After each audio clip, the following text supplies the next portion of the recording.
Then I took a smidge and applied it down there. This one's wife, Venomous. Hello, I'm H.G. Tudor. This one's wife has had many adjectives to describe the way that she behaves, the way that she conducts herself, her various characteristics. Earlier on, I explained that she's lazy and useless, something of a draft sack of an individual who expects the world to owe her a living.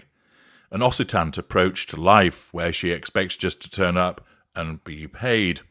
A shiftless existence of being a luskisp. This is the behaviour of the middle mid-range narcissist that expects that everybody ought to run around after her, that the world should revolve about her, because after all, she's this one's wife and she's hugely important. However, there are many people that regard her behaviour as particularly nasty. They would go so far as to describe her as evil, poisonous, venomous. Do you know what the difference is between venomous and poisonous? Well, I'll explain to you. Poison is a toxin that gets into your body where you inhale it, where you swallow it, or perhaps it's even absorbed through your skin. Venomous is when the toxin is injected into you. Venomous may well be the more accurate description of this one's wife, whilst being around her might be poisonous for you because you might inhale her poison. She's more likely to come along and inject her venom into you as part of her malign hoovering activity. Thus, she's regarded as a venomous individual. And as a consequence of a posting that has occurred on the subreddit, Saint This One's Wife, they use her full name, I do not, by someone called Strix the Owl, they have picked up something that was posted on Tumblr about this one's wife's previous behaviour. Naturally, I leave it up to you to make a determination about the veracity of this information. But let's examine what has been suggested about her, and then consider, is this applicable to somebody who is a narcissist? On Tumblr, somebody called Sassisfras Boss states, "So as a daughter of a former courtier, I have some information to share. What this one's wife wants, this wasn't just about the wedding, as when Harry proposed, he proposed with a basic ring, and this one's wife wanted something more bling, so to speak." Pausing there. She is a somatic narcissist, and therefore with her sense of entitlement and the necessity of wanting to subconsciously triangulate people with her ring to say, look at me, aren't I important, I've got something that's shiny and showy off, plus as well, she doesn't have much class, means it's entirely conceivable that she would behave this way. She then, alongside Harry, approached the Queen and basically demanded, sense of entitlement, that she have the centre emerald of the choker necklace placed into a diamond pavé ring, alongside two other large diamonds from the royal collection, which apparently were from the Victorian or Georgian era. Thus she's given a perfectly good and perfectly expensive engagement ring, but no, she wants more. She wants to be seen, she wants the shine, the bling, and approaches the Queen in that manner. This demonstrates her lack of emotional empathy for Harry in terms of basically saying, fuck me, where did you get that ring from? Did you put 50p on the Central Pier in Blackpool and an elephant went around and then deposited and that's what you've offered me? No. This one's wife needs to have the best, something that can be shown to everybody to let them know that she's important and they're not. Nevertheless, her demand fell on deaf ears because the Queen said no. Good old QE2. This, of course, amounts to challenge fuel. The response itself provides her with fuel, but the fact that she is told no is a threat to her control.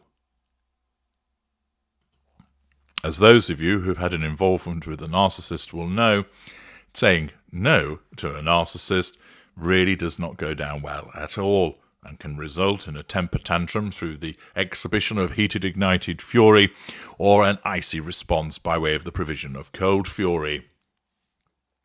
As a consequence of this response, the individual who writes on Tumblr explains that this one's wife got venomous and is the reason why the Queen said she was evil.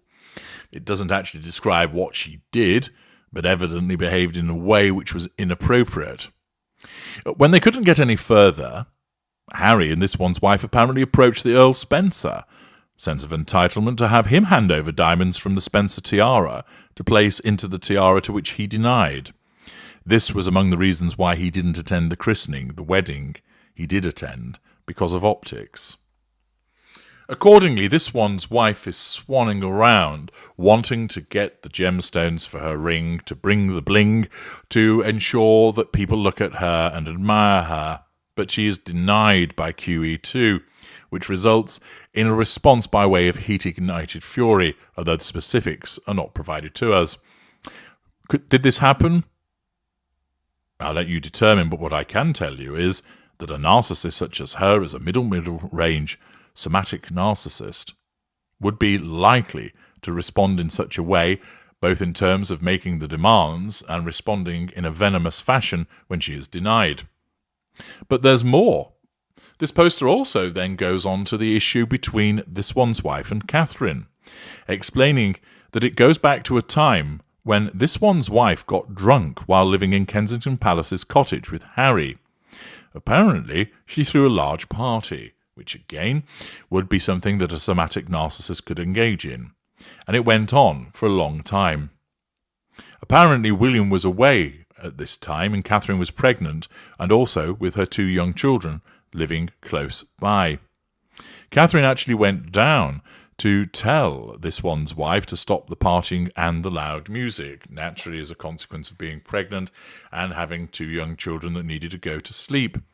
The noise and the general brouhaha coming from the party clearly disruptive. Having such a party in such circumstances without notifying other people shows her lack of boundary recognition and absence of emotional empathy, if it were true. Catherine went down to ask or tell her to stop this. Naturally, this would be challenge fuel. This one's wife does not like to be told what to do, and as a consequence of that, she became venomous towards Catherine. And apparently, this information says that the behaviour was in Catherine's face, with obscenities falling from this one's wife's lips and insults right into Catherine's face.